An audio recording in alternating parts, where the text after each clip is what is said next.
আসসালামু আলাইকুম দর্শক, চলে আসলাম আরেকটি সম্পূর্ণ নতুন ট্রাভেল ব্লগ নিয়ে।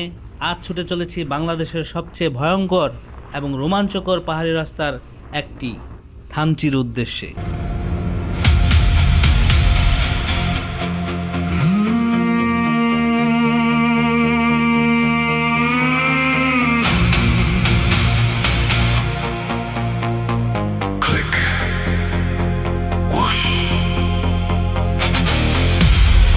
Distant thunder rolls, dark night, cold wind, headlights cutting through the rain. Let's go, Black Panther.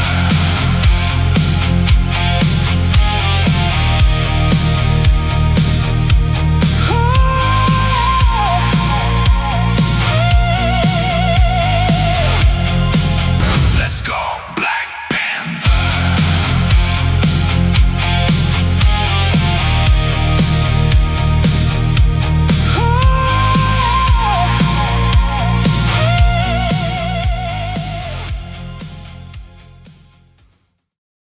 আপনারা এখন দেখছেন আমাদের এই দুর্ধর্ষ বাইক ট্যুরের চতুর্থ পর্ব। আগের তিনটি পর্ব যদি এখনও না দেখে থাকেন তাহলে ডিসক্রিপশন বক্সে লিংক দেওয়া আছে, দেখে আসতে পারেন। দেখতে দেখতেই চলে আসলাম সেনাবাহিনীর চেকপোস্টে। এন্ট্রি সম্পন্ন করে আবার রওনা দিলাম সামনের দিকে। রাস্তার পাশে বড় করে লেখা দেখলাম আভিযাত্রিক 17, অর্থাৎ বাংলাদেশ সেনাবাহিনীর একটি গুরুত্বপূর্ণ ইউনিট।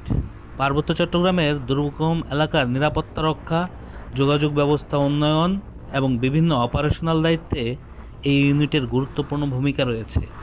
সত্যি বলতে এই পাহাড়ের ভিতর এত সুন্দর আর ঝুঁকিপূর্ণ রাস্তা তৈরি করে দেওয়ার জন্য বাংলাদেশ সেনাবাহিনীকে আন্তরিক ধন্যবাদ। কারণ এই রাস্তাগুলো তৈরি করতে প্রচণ্ড ঝুঁকি নিয়ে তৈরি করতে হয়েছে, যাতে আমরা এবং এখানের স্থানীয় লোকজন সুন্দরভাবে চলাফেরা করতে পারে। এখন শুরু হলো আসল পাহাড়ি রাস্তা। সরু রাস্তা, একবার নিচে নামছে আবার হঠাৎ করেই উপরে উঠে যাচ্ছে। দুই পাশে গভীর খাদ। এই রাস্তায় ভুল করাই যাবে না, একটু ভুল মানেই সরাসরি একেবারে খাদ। আরও একটি বাইক গ্রুপকে দেখলাম ফিরে আসতে। আমার পিছনে বসেই আমিনুর ভাই মজা করে ভিডিও করছে। আঁকাবাঁকা রাস্তা ধরে আমরা ছুটে চলেছি। রাস্তার পাশে পাহাড়ের ঢালে বাঁশ দিয়ে তৈরি ছোট ছোট ঘরগুলোকে যেন মনে হচ্ছিল প্রকৃতির গায়ে ক্যানভাসে আঁকা ছবির মতো। পথের ধারে ছোট ছোট পাহাড়ি বাচ্চারা হাত নাড়ছিল। এই আদিবাসী বাচ্চাদের এই জিনিসটা আমার কাছে খুব ভালো লাগে। তারা জানে দেশের বিভিন্ন জায়গা থেকে পর্যটকরা এখানে আসে প্রকৃতির সৌন্দর্য দেখতে, তাই প্রতিটি গাড়ি, প্রতিটি বাইক দেখলেই তারা হাসি মুখে হাত নেড়ে শুভেচ্ছা জানায়। আসলে এই বাচ্চারা সত্যিই নিষ্পাপ। এমনভাবে রাস্তা উপরের দিকে উঠছিল, মনে হচ্ছিল যেন আকাশ ছুঁয়ে ফেলবে। আকাশ জুড়ে মেঘ ছুটে বেড়াচ্ছে, যে কোনো সময় বৃষ্টি নেমে যেতে পারে। পাহাড়ের আবহাওয়াটাই এমন, এক মুহূর্তে রোদ, পরের মুহূর্তেই বৃষ্টি।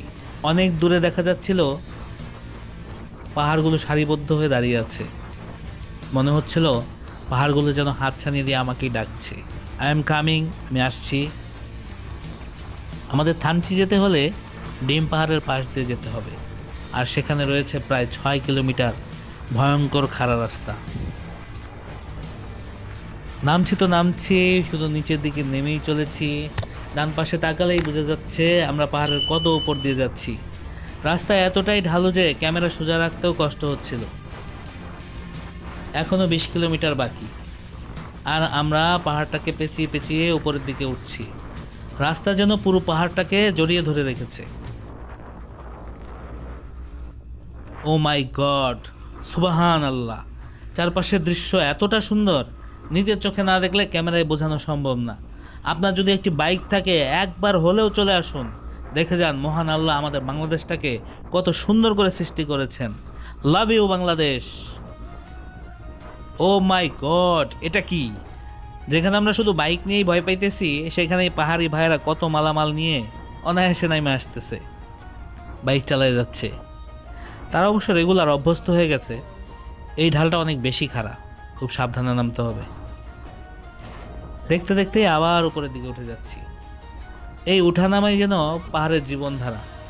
পাহাড়ি রাস্তায় যে কোনো সময় সামনে চলে আসতে পারে চাঁদের গাড়ি। এই গাড়িগুলো অনেক বেশি বড় আর শক্তিশালী, তাই নিরাপদ দূরত্ব বজায় রেখে চলাই ভালো। তা না হলে যে কোনো সময় দুর্ঘটনা ঘটে যেতে পারে। অনেকটা ঢাল বেয়ে নিচে নেমে আবার উপরের দিকে উঠছি। সমতলের রাস্তা যেন দ্রুত শেষ হয়ে যায়, কিন্তু এই পাহাড়ি রাস্তা শেষ হতেই চাচ্ছে না। কিছুক্ষণ পরপরই ভয়ঙ্কর বাঘ, আর সেই বাঘ ঘুরেই চলে আসছে বিশাল চাঁদের গাড়ি। প্রতিটি মোড়ে আপনাকে হর্ন বাজিয়ে সতর্ক করে তারপরে যেতে হবে, তা না হলে যে কোনো মুহূর্তেই বড় দুর্ঘটনা ঘটতে পারে। এই পাহাড়ি রাস্তায় যেসব ভারী গাড়িগুলো চলে, এই যে ট্রাকগুলো, এগুলো কিন্তু বিশেষভাবে তৈরি, তাদের ইঞ্জিন অনেক শক্তিশালী। সামনে সাইনবোর্ডে লেখা আছে খাড়া বাঘ। এখানে একটা অভিযাত্রিক ঝর্ণা নামে একটি সাইনবোর্ড দেখতে পেলাম, কিন্তু আশেপাশে কোনো ঝর্ণা চোখে পড়লো না। হয়তো বর্ষায় এখানে ঝর্ণাটা জীবন্ত হয়ে ওঠে। দেখতে দেখতেই চলে আসলাম ডিম পাহাড়ের কাছে। আমরা ডিম পাহাড়ের পাশ দিয়েই থানচির দিকে এগিয়ে চললাম। আর ঠিক তখনই চোখের সামনে খুলে গেল এক অপার্থিব দৃশ্য। পুরো বান্দরবন যেন ওপর থেকে দেখা যাচ্ছে। সুবহানাল্লাহ, এত সুন্দর দৃশ্য ভাষায় প্রকাশ করা অসম্ভব। মনে হচ্ছিল এত কষ্ট করে ঢাকা থেকে প্রায় 400 কিলোমিটার বাইক চালিয়ে আসাটা সার্থক হয়ে গেছে। রাস্তার পাশে কিছু আদিবাসী ভাই বোনকে দাঁড়িয়ে থাকতে দেখলাম। আমি বলেছিলাম না, এখন থেকে শুরু হবে সেই 6 কিলোমিটার ভয়ঙ্কর নামা। মনের ভিতর ভয় আর আনন্দ একসাথে কাজ করছিল, কারণ এখানে সামান্য ভুল মানেই মৃত্যু নিশ্চিত। কিন্তু আশ্চর্যের বিষয় হচ্ছে, ডান পাশের সৌন্দর্যের দিকে তাকালে রাস্তার ভয়টাই ভুলে যেতে হয়। পাহাড়কে রেখে আমরা ধীরে ধীরে নামছি নিচের দিকে। ও মাই গড, এত ঢালু রাস্তা, সত্যি ভয়ঙ্কর। আমার সামনে আছেন আমার প্রিয় ট্যুরমেট হৃদয় ভাই। উনি অনেক এক্সপিরিয়েন্সড, উনি তার বাইকে 1,20,000 কিলোমিটার চালাইছে, আর উনি অনেক সিনিয়র একজন রাইডার। আমরা খুব সাবধানে নামতেছিলাম ইঞ্জিন ব্রেক ব্যবহার করে। এখানে একটানা ব্রেক ধরে রাখা বড় ভুল। গিয়ার 2 বা 3-এ রেখে ইঞ্জিন ব্রেকের সাথে সামনের আর পিছনের ব্রেক আস্তে আস্তে ধরবেন আর ছাড়বেন, এইভাবে নামতে হবে। নইলে আপনার ব্রেক কিন্তু ডিস্ক ব্রেক গরম হয়ে ডিরেক্ট যদি হয়ে যায়, আপনার ব্রেক আর কাজ করবে না, একবারে ব্রেক ফেল হয়ে নিচে চলে যেতে হবে। একবার যদি আপনি পাহাড়ি রাস্তায় রাইড করার এই টেকনিকটা বুঝে যান, তাহলে আপনার বারবার ফিরে আসতে মন চাইবে এই সৌন্দর্যের কাছে। অবশেষে সুন্দরভাবে নেমে এলাম সেই ভয়ঙ্কর ঢালু রাস্তা। কিন্তু না, রাস্তা যেন এখনো শেষ হচ্ছে না, নিচের দিকে নেমেই চলেছি।